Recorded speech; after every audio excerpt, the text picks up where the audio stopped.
Unions have been under attack by conservative lawmakers who are now pushing national right-to-work legislation on the federal level. Now, 26 states across the country have passed right-to-work legislation, making it harder for unions to organize, keep members, and stay politically engaged. Unions now represent only 11% of Americans' workforce, and studies have shown that right-to-work states have seen a reduction in wages and union membership. For more on all of this, let's turn to Leo Gerard, president of the International Steelworkers Union. He joins us tonight. Mr. Gerard, good to have you with us. I know that right to work has got some really horrifying numbers to go along with it, with states that have passed this. What would happen if it were passed federally? What would it do to the workforce in this country as you see it? Well, I don't believe that it can pass federally, but if it did pass federally, we'll see what it's done. It will depress wages, it will depress pensions, it will depress benefits, and what it'll do is add to the spread in income inequality. When we look at some of those right-to-work states and we see what's happened, in particular in the ones that have been around for a long time, the spread between the average person's wages and the people that are on right-to-work is being spread, and income inequality is spreading at an accelerating rate. So that's one of the issues that I'm sure it won't pass, but if it did pass, it would be again pushing wages down. And the one thing we need for the economy is we need raising wages so that people can buy products made in America. It's important because it'll affect our jobs, it'll affect our rights, they'll be taken away from us. You got to have right to work. You got to have right to work. I like right to work. I mean, my position on right to work is 100%. They decided not to go union, and that's a great honor as far as I'm concerned. How concerned are you that union members might pull the lever or punch the hole for Donald Trump? I think there's room for concern. I think when you see Donald Trump talking about trade, talking about outsourcing jobs, it's a lot of the same mantra that you'll hear Richard Trump talking about. I think their solutions are very different, but this is nothing new in the labor movement. You've seen union members who thought the same thing with Ross Perot, and who would forget those blue-collar workers who liked Ronald Reagan. So I think the unions are smart to be out there talking about this. They're putting together money, but they're trying to expose the other side of Donald Trump, which is him being for right to work and also being against collective bargaining, and that's the issues they're going to be highlighting. Collective bargaining, wages are one of the big deals. It gives unions the power to negotiate wages. Unions often succeed in getting higher wages for their members than those workers would get if they weren't unionized. Take a look at another pro. It's employee protection. Collective bargaining helps protect workers from abuses of power by employers. Things like arbitrarily firing them or making workers work long hours without overtime pay or under unsafe conditions. The idea behind collective bargaining is that the relationship between an employer and a worker is unequal.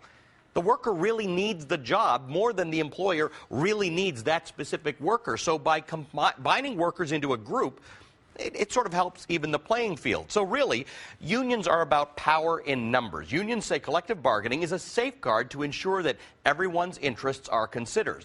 Workers speak together as a body to assert their rights using that strength in numbers. Are you sympathetic to the protesters' cause, since a $15 wage works out to about $31,000 a year? I can't be, Neil, and the reason I can't be is that we are a country that is being beaten on every front, economically, militarily. There is nothing that we do now to win. We don't win anymore. But taxes too high, wages too high. We're not going to be able to compete against the world. I hate to say it, but we have to leave it the way it is. People have to go out, they have to work really hard, and they have to get into that upper stratum. But we cannot do this if we are going to compete with the rest of the world. We just can't do it. So do not raise the minimum wage. I would not raise the minimum. The president-elect facing new questions about the future of his business this morning as he attacks the union leader of another one, Carrier, the company he just visited in Indiana, after claiming he saved more than 1,000 jobs there. Overnight, another tweet from Donald Trump creating conflict. The president-elect going after an Indianapolis union leader who criticized Trump on CNN for inflating the amount of jobs he helped save at Carrier. For saving the jobs at the Carrier plant from going to Mexico, 1,100 jobs. And what they're doing, they're counting in 350 some odd more than we're never leaving this country at all. Then moments later, Trump tweeting, Chuck Jones, who is president of United Steelworkers 1999, has done a terrible job representing workers. No wonder companies flee country. But Jones has a point. Of the 1,100 jobs Trump claimed to have saved, around 800 were actually being exported to Mexico. Trump maintaining his Twitter wars as he continues to assemble his cabinet.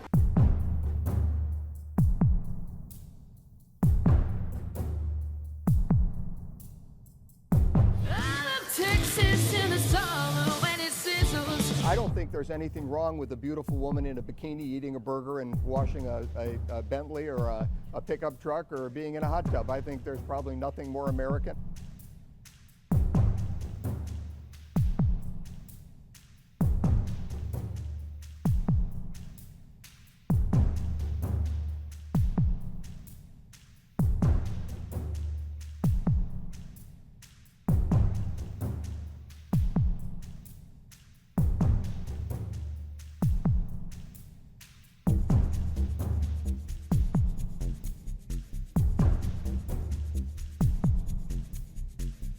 I think it would be, the most fun you could have with your clothes on to be in this cabinet. Putster is also said to be viciously anti-union and doesn't believe in regulating companies to ensure the safety and security of workers. In 2015, Putster reportedly made more in one day than a typical full-time minimum wage worker at one of his restaurants makes all year. Our restaurants, we employ 20 to 25 people, but if minimum wage goes to $12, $13, $14, $15, every restaurant chain is going to have to cut back on that, and that's going to really hurt America's youth. They're not going to be able to get on that first ladder of opportunity that leads to a career. Protests by the union-backed Fight for 15 movement will occur Thursday at Carl's Jr. and Hardee's restaurants. The protests are against the nomination of the chain's head, Andrew Puzder, as U.S. Labor Secretary. Puzder has been a vocal opponent of minimum wage increases and what he views as overregulation. For years, he has said Obama administration policies have burdened the industry with higher costs and contributed to a quote-unquote government-mandated restaurant recession. Puzder has lobbied against efforts to raise the minimum wage to $15. As Labor Secretary, he is expected to roll back policies such as those aimed at curbing unpaid overtime and improving worker safety. On December 8th, Donald Trump nominated Andrew Puzder to serve as the Secretary of Labor. Now, if you work for a living, this man is important to you. Now, many of you may know it better as the parent company of Carl's Jr. and Hardee's. These two fast food chains are known for paying low wages to their workers. Mr. Puzder also has a long record of cheating workers out of overtime, and he has paid out millions of dollars to settle claims when he was caught cheating.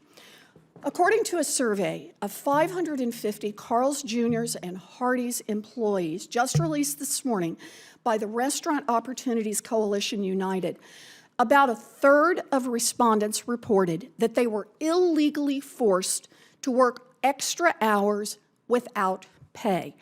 Over a third of the respondents reported unpaid overtime or not receiving the breaks that the law requires. 79% reported working sick, either because they couldn't get the day off or they needed the money. And over half experienced unwanted sexual advances at work. These are not isolated incidences. They reflect the kind of business that Mr. Puzder has built. Mr. Puzder is a frequent political pundit and commentator who has vocally opposed higher minimum wages. He has also strongly opposed new overtime protections that would give 4 million Americans a $1.5 billion raise in a single year. His personal disdain for his workers. He bragged in his very first memo as CEO that he wrote that he wanted, quote, no more people behind the counter unless they have their teeth. Ha ha. He also said he would like to replace his workers with robots because, quote, they're always polite, they always upsell, they never take a vacation, there's never a slip and fall or an age, sex, or discrimination case.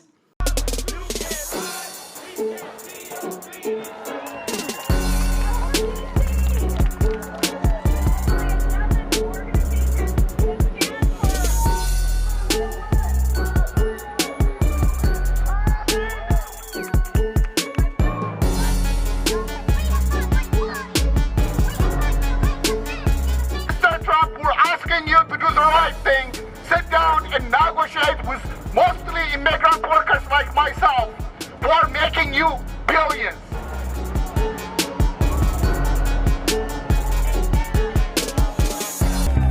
On Wednesday, just hours before the final presidential debate, a half-dozen taco trucks formed a wall during a rally outside the Trump International Las Vegas Hotel. The rally was organized by the Culinary Workers Union, which has long opposed the GOP presidential candidate and has claimed that he has refused to bargain with hotel employees who voted last year to unionize.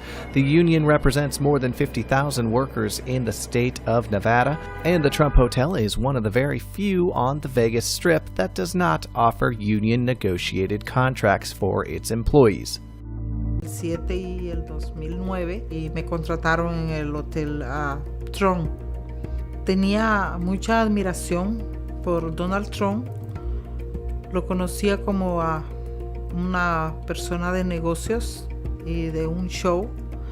Al entrar a trabajar al hotel, mi impresión cambió totalmente. No es igual, es una total decepción.